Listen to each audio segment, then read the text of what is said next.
Om Lokaha Samastaha Sukhi no Bhavantu. May all beings be happy and peaceful. Phoenix here. Welcome to my channel. We are live. I'm going to give it a few minutes for everyone to hop on here. Good evening. It's morning here. Manu. Hi, Manu. Before we get into the charts, today I'm going to focus just on Bitcoin and Ethereum because I think that's most helpful, at least for me. And the alts are just going to follow suit, of course. I wanted to send out my sincere apologies to anybody who's been copy trading me on MEXC. I don't know what's going on with MEXC. They made some adjustments and it messed up the copy trading. And unfortunately, positions were closed when they shouldn't have been. So I'm sorry about that. It was beyond my control, but I'm going to make it up to anybody that's in the C3. I'm going to be crystal clear about trade setups, and they're going to be actual high conviction setups that I'm going to be putting a fair chunk behind. So I'm going to make it up to you in whatever way that I can. If you haven't already purchased my course, now is a really good time to do that because by January 1st, I'm going to up the price. It's going to be nearly double what it is right now. So I'm just putting that out there for those of you that have been loyally following me and taking the feedback and using it for your trading. And also the trade size spreadsheet is a really good deal for what it is. And I use it every single day for my trades. So that's out of the way. What do you guys think about the market today? The last couple of days, actually. Hi, Shizzy. Hi, Adam. Hi, Mr. Vault. Blessings to you as well. I love that you're always commenting and sending blessings to everyone on my channel. It's so awesome. Thank you for doing that. I really appreciate that. I appreciate those of you that have stuck it through. These are admittedly hard times. Definitely 2022 was a difficult year for me. A lot of hardship in so many different ways. But I'm really optimistic about 2023. And I've been making back. Overall, I've been pretty profitable the last couple of months, and I'm looking forward to making a whole lot more money in 2023 with trading. So I'm optimistic. So I know that some of you can probably resonate with me when I share these things. So let's look at the charts now and see what's going on. And I always like to start zoomed out here. You have to forgive if my voice is I'm a little bit congested. I'm overcoming some things right now and showing up anyways because I know that some of you really rely on this information, and if it can help you to make some profitable trades, then that makes me really happy. Will 2023 be better? I think it'll be better. I think there's going to be volatility in 2023, and that's all we really need as traders. I think it's going to be I feel like we'll be predominantly range bound, but there will probably be some vicious rallies and some crushing defeats along the way. But if we can follow the charts and get a good sense on it and stay on top of it, then we can trade it and make good money doing that. Of course, nothing that I'm sharing in this video is financial advice, right? And so Bitcoin on the monthly chart looks pretty dismal. And looks like it's starting to slow down though, doesn't it? If you look, you see these huge monthly red candles and then you see sort of some stagnation. So these are the initial signs of an accumulation, which I'm not saying that we're in accumulation yet, but I think that we're nearing that last leg down. If there is to be another leg down, and you can see the obvious targets for that between 12 and 14K for that accumulation range. So this month so far, it's been pretty flat. Not a whole lot of activity. And let's take a look and see on the weekly again. Just again, bring in the EMAs. You can see still sloping down. We're still not flattening out here yet. Okay, so there's still downwards price movement here. Even though it seems like we've been range bound, that's when you zoom in. When you zoom out, you can see this is still very much a downtrend. So accumulation looks more like what we're seeing, what we saw back here. Okay, and this actually wasn't even accumulation here. This was prior to the final accumulation, which we saw here in 2018. But you notice what happened to the EMAs and the slope. I'm just going to continue to remind you of this to put things in perspective. So yes, I think that we're going to see more downside. but it's going to be, there's going to be some bumpy patches along the way. And we're in the middle of one of those right now. And just not looking at any of the levels right now, you can see that we did come back up to retest this lower range boundary here. Let's just consider this one big range. And you can see that it did come back and retest it and broke down initially, but I'm not convinced that it's just going to push straight back down and make new lows just yet. And the reason for that is because of the stock market and what that's been doing. And I do feel like there could be a rally headed into the new year with the stocks. But then again, if we look at what happened today, as any indication, today there was sort of an inverse correlation with the S&P 500 up 1.5% and Bitcoin down 0.72%. I was expecting a breakout for Bitcoin, and we'll get into that in a moment here. It definitely fooled me today, and I made an anticipatory trade, which I probably should have just waited for confirmation. Sometimes it works out, sometimes it doesn't. Today it didn't work out. So we're going to look at the levels now. Let's bring in the levels and see what's going on for Bitcoin. So we have our larger range, which is here, right? Okay, between this quarterly level 15,481 and 18,222. Okay, and so where are we in this? This is how I like to frame this. We're precisely in the middle. Okay, so there's not really any clarity. We've spent roughly an equal amount of time in the bottom half and the top half. Okay, so I share this with you so that you know this could go either way. It still could go either way. But, and actually after today, I'm not going to tell you, I would say it's a 50-50 chance that it goes down or up. I'm not going to lean in any one direction. And I think part of that has to do with the price action over the last couple of hours, what I've seen, which was surprising even to me, because here we had the big drop down here, which definitely I was short here. I was expecting this. I got out a little bit too soon, expecting it to pull back up higher. It never did. It kept going down and down here. Dipped into this demand zone here, okay? Can you all see this? This is a clear demand zone, okay? Because it was the origin of this move here, this big strong move that led to this entire move here, okay? And so when you see a wick like this again on the 4H, it dipped below it, ran all the stops here, okay? You could also consider this a potential demand zone here, but the zones stack on top of each other. So it came down below, rejected, and then you see this giant 4H candle back up again. Now, I caught the long move on this. I actually tried along this a few times, had to get out a little bit early, and then here we see came down once, came down twice, and then the momentum pushing back up usually brings it up higher than the previous range here, which it did. It created a new range on top of this.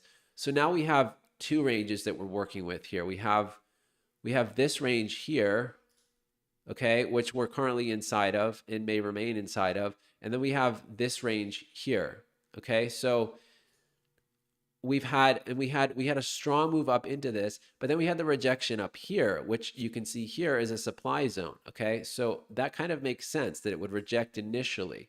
But one thing that I noticed the other day, at least, was that, I'm going to remove these boxes here now. I noticed that there seemed to be a breakout buildup on the 1H, and you could see that very plainly here.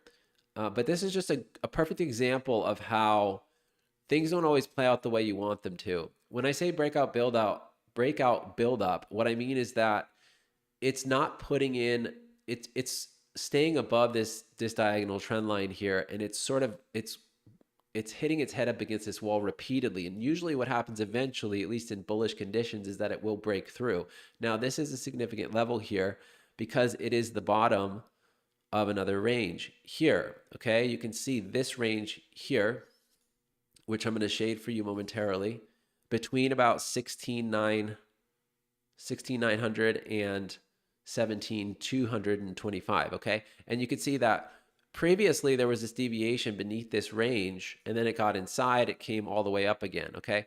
Now, we see the same sort of thing here. It got up, just barely touched inside the range, then rejected, and I thought, well, here it is, and it's still, for most of the time here, it was holding above even this level here, okay? So it looked to be very strong until there was one candle in particular that should have given it away for me.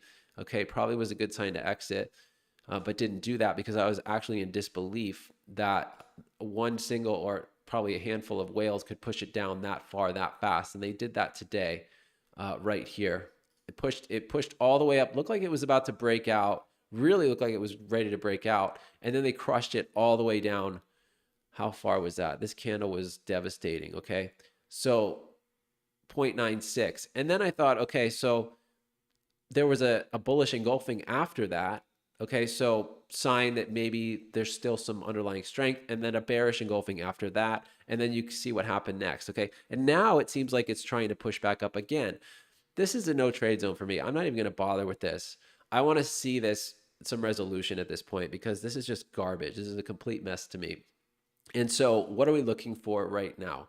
I'm going to get to any comments in a moment here, but I want to get out this information because I feel like while it's still flowing through me, my mind's been a little bit in and out these last couple of days. So let's see. So taking the long scenario into effect here. Now, some would say, well, if this is a range here and it broke below, got back inside, well, again, I'm wary of this because of what just happened here, okay? So somebody did not want this to break out at this time. Maybe they're trying to pull the liquidity. I don't really know. And it looked like it was going to break down, but didn't actually break down. We might just chop around here for a while.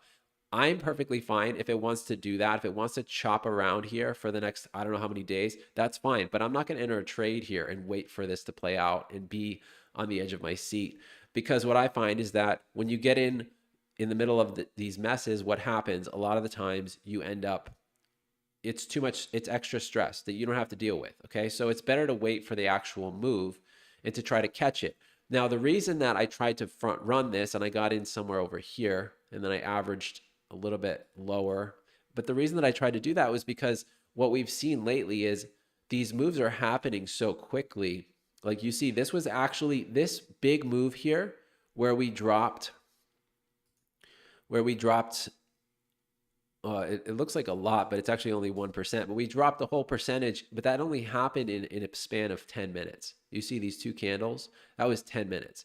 Okay. And so sometimes when that happens, it just keeps going in that direction and you can't really catch it. Okay.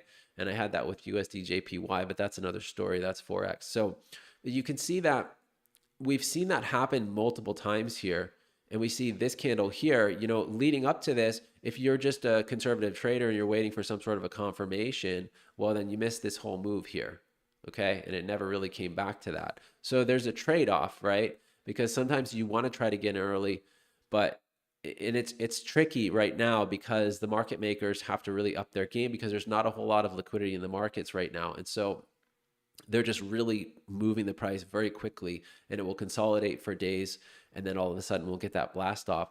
And so trying to catch that, and that's why I also set alerts here. So setting an alert at 16,900 is a good idea, but it wouldn't surprise me at this point, especially after what happened today. I mean, it's just stocks are up 1.5% SPY. I don't get it. It doesn't make any sense. Maybe there's a lag, or maybe Bitcoin's just really weak.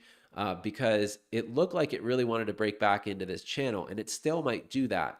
But if we look and see what would have to happen here for a long, okay, for me, I'd have to see this, and this would be the trigger. This would be a long for me.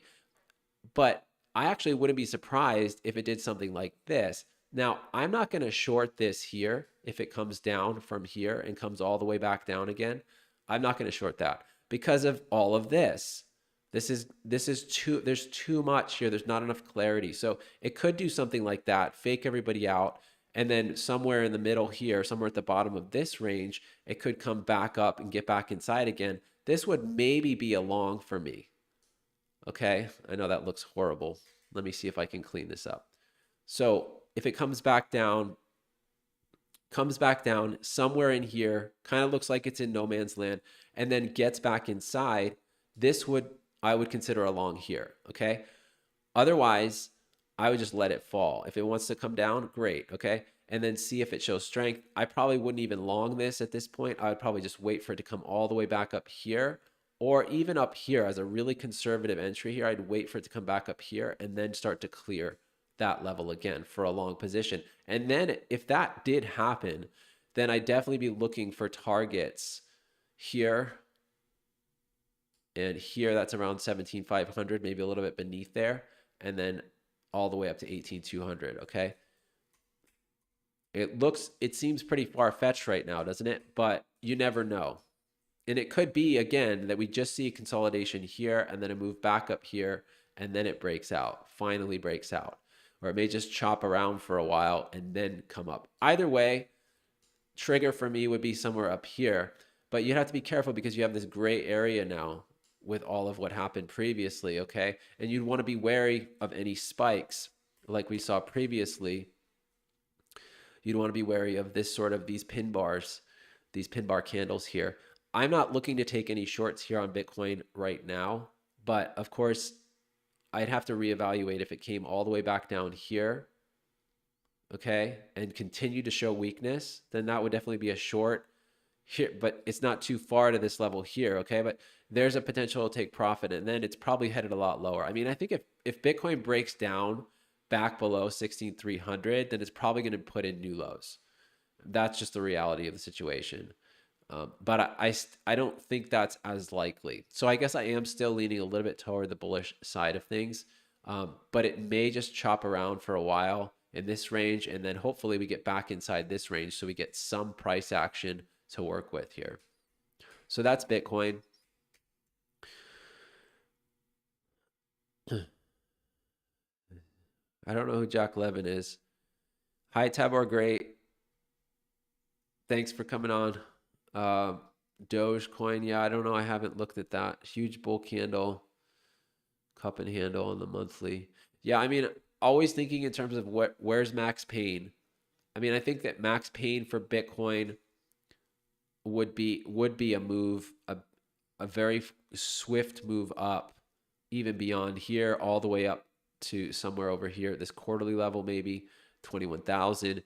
Get people back in it and then crush it all the way back down and gradually put in new lows somewhere down around between 12 and 14K. That would be max pain to me, because I think most people right now are incredibly bearish about cryptocurrency.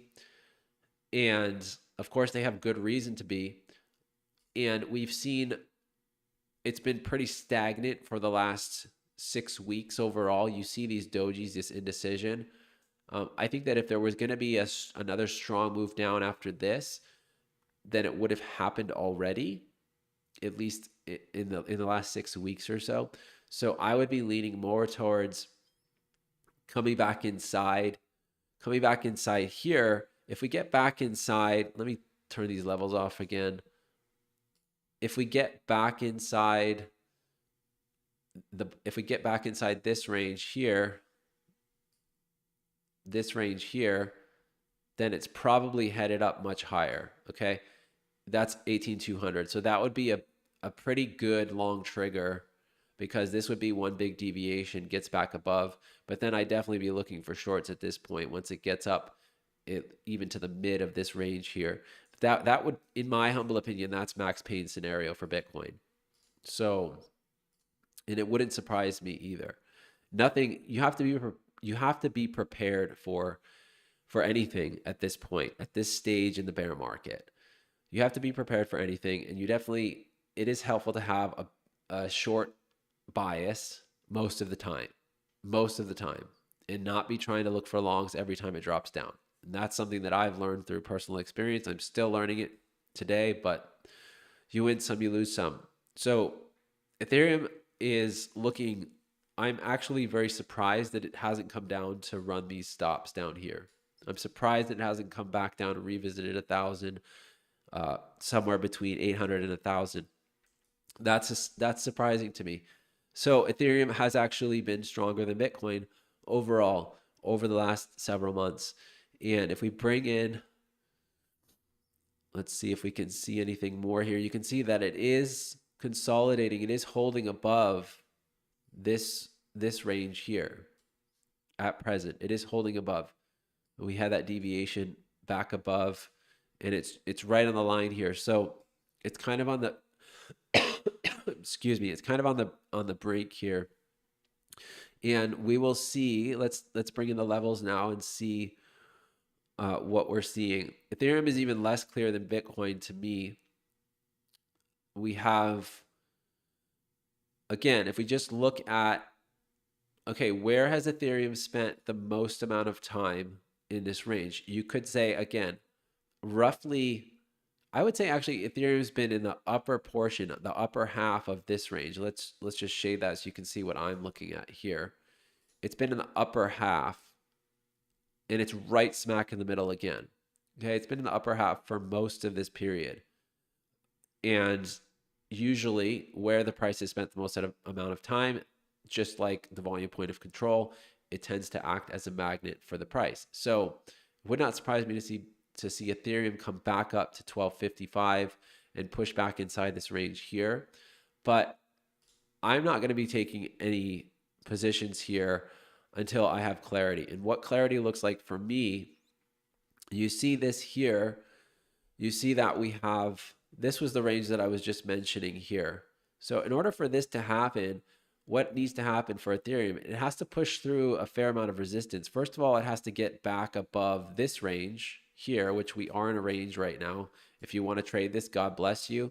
Good luck with it. We're in this range. It gets above here, and then but you see this consolidation here. We have to be mindful of this. So it actually has to break above this, and then it needs to get back above here, and then I'd be looking for a potential long all the way up to here. Okay, that's first, maybe even a little bit lower than that. First take profit, and then I'd be looking somewhere in the mid of this range. Second take profit there. Okay, and then I'd be looking all the way at the top here for Ethereum. But that's assuming that Bitcoin can get off its ass and actually do something here in the next couple of days. Okay, so will we see a Santa rally? I don't know. I mean, I think that if what happened today is any indication, then absolutely not. But the timing is definitely off. There's been less and less of a correlation in the markets the last couple of weeks from at least from my observations. And I always have to bring this in, even though I don't personally trade this. S&P 500, the futures here, we saw a nice bump today. And I think that there's a very strong likelihood that it could at least come back up to retest up here. And if it gets back inside here, then I would think that would be bullish for crypto, right? If it gets back above this level here, 39.50, then that should be bullish for crypto. But there's no guarantees, especially if you look at the overall picture here. You could see came up to this line 4 times here and rejected very strongly this last time. We saw massive sell-off in the stock market over last week. But now it seems to want to actually have a nice little bounce here. We'll see if the bounce can sustain. Even if the bounce sustains, again, if it does what it did today, then Bitcoin won't even be paying any attention to it. But I think that's more rare than, more rare. It just seems like it doesn't make any sense. But that's the way these things go sometimes. So retest the lows. Yeah, I don't know how the volume's going to be pretty dismal over the holidays. I don't know. I think it might be pretty boring over the next week or so, because of there's not really any the market participants are on vacation, and this is also even the market makers go on vacation here. So we might be dealing with pretty minor ranges here. We might be chopping around in here for a while. We'll see what happens. I mean, it would be nice if there was actually some movement in either direction, but I don't think that we'll be revisiting these lows over the next week or two.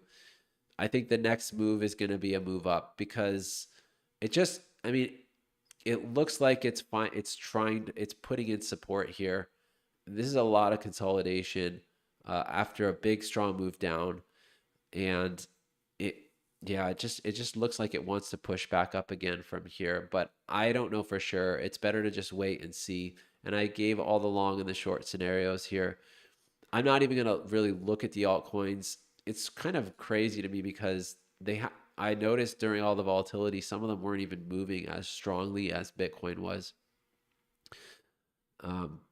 But they're just they're not really worth talking about for me. So yeah, so let's see. Was there anything else that I missed here? I did purchase a bunch of silver yesterday because for one, I cover this in one of my videos about buying precious metals and how I do it, and I use cryptocurrency to do it. Um, it's not the ideal place. I bought some when it was down here around 22.85. It's not the ideal place, but if you zoom out, okay, if you zoom out and you see, we see this path that silver took here. Okay, we had this move up, pull back, parabolic move here. Okay, so now and then the sort of markdown phase. You could call this accumulation, and now it's sort of starting a move up. Came back down, but found support at this level here, right? Where you would expect it to. This would have been an excellent buying opportunity, of course. But now it's pushing back up. My hunch is that it's going to push back up higher and maybe put in new highs, because that would basically be the pattern that we've seen so far. But this could play out over many years. Who knows? I'm just, at the very minimum, I think that even if I'm just breaking even or making 10 or 20% or 30% a year, then that's better than keeping it in the bank for me. So that's just what I'm doing right now. And I think at the very least, I think that silver is probably going to come back up and hit the top of this at around 28.20. So that's my 2 cents on silver. And if you look at gold, I don't think that, and I do this on goldsilver.com. They don't pay me to mention them. I just like them. I like their InstaVault, and I don't have to touch it. I can take delivery if I want to. But gold is, I mean, it should have blasted off this year. It probably should have went way higher than it did. Something's keeping the price down on gold. I don't know. Any ideas out there? It should probably be at least double what it is right now, or more than that. It looks healthier over the long haul, but it just looks like silver to me has more potential here. So I'm putting it in silver right now. Oh, and what do you know? Bitcoin's coming back after all that. After all that drama. Yeah, it may very well just come back up to the top of this range. Um, it's hard to identify a trigger though when you see all of this. Like it would be one thing if we had this in the middle of nowhere, right? Kind of like Ethereum. Like I'd feel a little bit more comfortable trading this range where it is right here, if that makes sense. But with Bitcoin, I mean, it just seems like we're kind of just in the middle of this larger range at this point. So it's not really trade worthy to me. And um, there's one other that maybe I can look at here, and that would be, so I have two lists here. I can't find it right now. Where is it? Matic. Yeah, Matic did exactly what I thought it would do, but it took a little bit longer to happen. Came all the way back down to the bottom of this, near the bottom of this range. I would want to see Ethereum. I would want to see Ethereum start to push back up again before I would even touch Matic. And Matic would need to do something like this. It would need to come up here and then start to find support here. And then I'd be trading it to these levels here. So we have your trigger. It's around 85 cents here. And then I'd be looking for take profit here, take profit here, take profit here. So that's 93. So I'm going to mark those out in case any of you are interested in this. And this is the mid of this entire range here. Okay. Which it's helpful if you identify the mid, because a lot of times you'll see that's an SR flip zone. You can see that. Okay, look, notice now. This is resistance here. Okay, nothing really there. Broke through. Flipped into support. Support. Kind of stumbled around here before it fell, but this was where the supply zone was formed here. Okay, so, and also you can go back here. You can see resistance all the way back here. support, flipped into support here, dip below, but got back above here, support here, initially support, then broke down. So you can see this mid has some weight here. If I just throw up a mid and it doesn't really, the price isn't really magnetized to it, then I don't pay as much attention to it. But so, and this actually,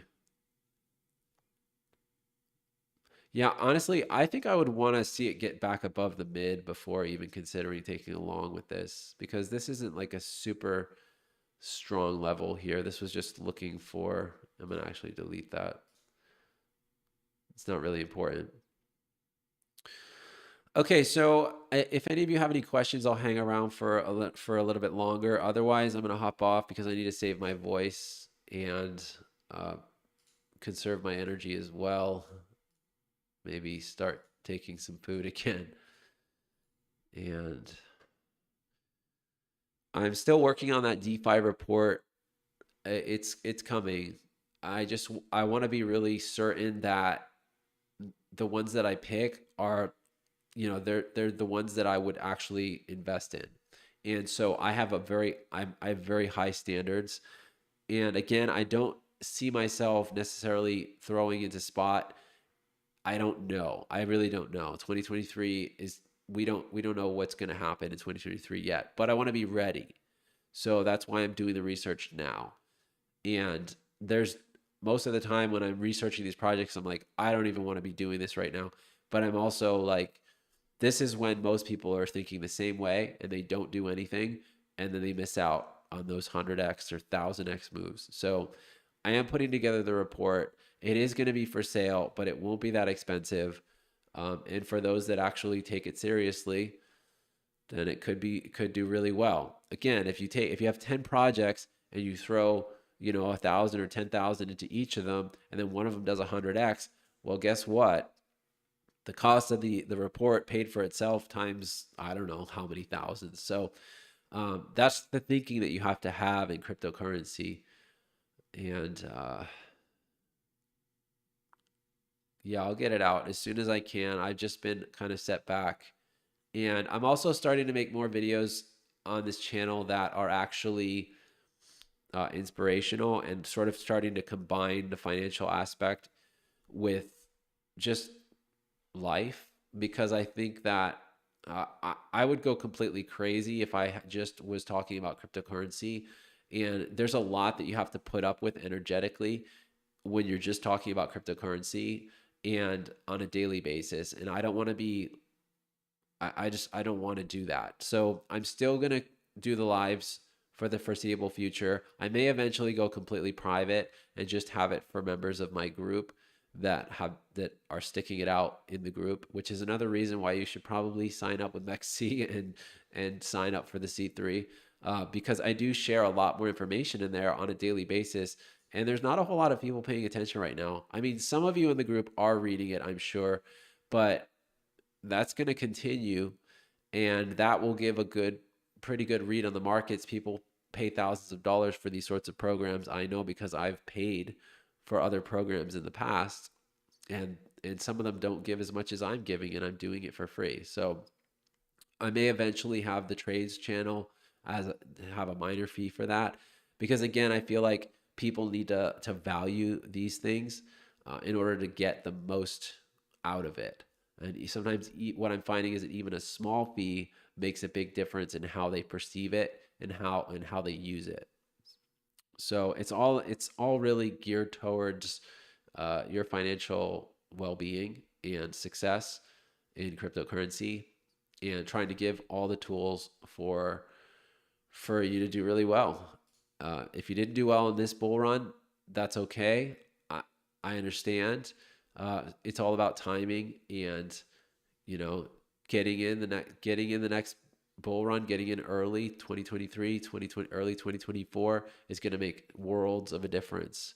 And it'll be at that time when everybody's just scrambling to catch up and trying to learn trading and trying to learn crypto and trying to learn about all these projects. And people like us will just be sitting back, be saying, you know, I told you so. And I was doing the work 2 years ago, And now I've made my investments. I'm going to sit back and let it fly. And I'm going to sell when you're buying it. And that's the way it goes. So, yeah, thank you, Manu. I appreciate that. It's really nice to have those of you that get on here and that are supportive of me. That honestly is what keeps me going right now through this, because let's face it, it's hard to show up. Uh, it's just hard to show up right now. I think it just makes that much more of a difference when people express their gratitude and appreciation. And I really appreciate all of you, and so I think that, it's really easy in a bull market because everyone's a genius in a bull market. Everybody wants anything that's crypto related is such a big deal in a bull market, but in a bear market, it's the total opposite. And it's been really good for me because it's forced me to get out of that box. And I'm on the outside looking in and thinking, that's still a part of who I am, but it's not all of me. And so I'll continue to share and hopefully it will continue to profit others. And next time around, I'm not going to be covering those DeFi projects that I know are eventually going to get wrecked. And I'll probably be the one that's, outspoken and saying, hey, don't even bother with this. But I did that in the last bull run. If you remember correctly, I did that with several other projects. People don't remember that. People don't remember, about Strong and all the yield nodes and uh, Entomb Finance and all, like a lot of projects that I just was outspoken against and didn't really make that much of a difference. They remember the Wonderland, they remember Luna, and that's the way it goes. So I'm gonna get off here. How many 100x's did I have the last bull? I didn't have a single 100x, not 100x in the last bull because I didn't do the report in the last bear market. That's why I'm doing it now. I had some that were close, but I didn't have any 100x's. Um, so, but this time around is going to be different because I know of it. I know of at least a handful that I think could easily do it. But you never know because we don't know what's going to happen with regulation. We don't know how the SEC is going to be. We don't know what they're going to try to do, what they're going to try to pull. I'm hoping that we'll still get one more good bull run where there's that much money pouring in and that much excitement around these projects. I'm hopeful, but you never really know. You can't really say for sure. But even if a project does like a 10x, that's great, and you got in at the right time. Very few people are able to time it properly, and if they do get into it, they pull out usually pretty early. Maybe you got in Luna at, like $1, you got out at $20 and thinking, well, I made out pretty well. I did a 20x, not knowing that it was going to continue from there. So it's not easy to get 100x.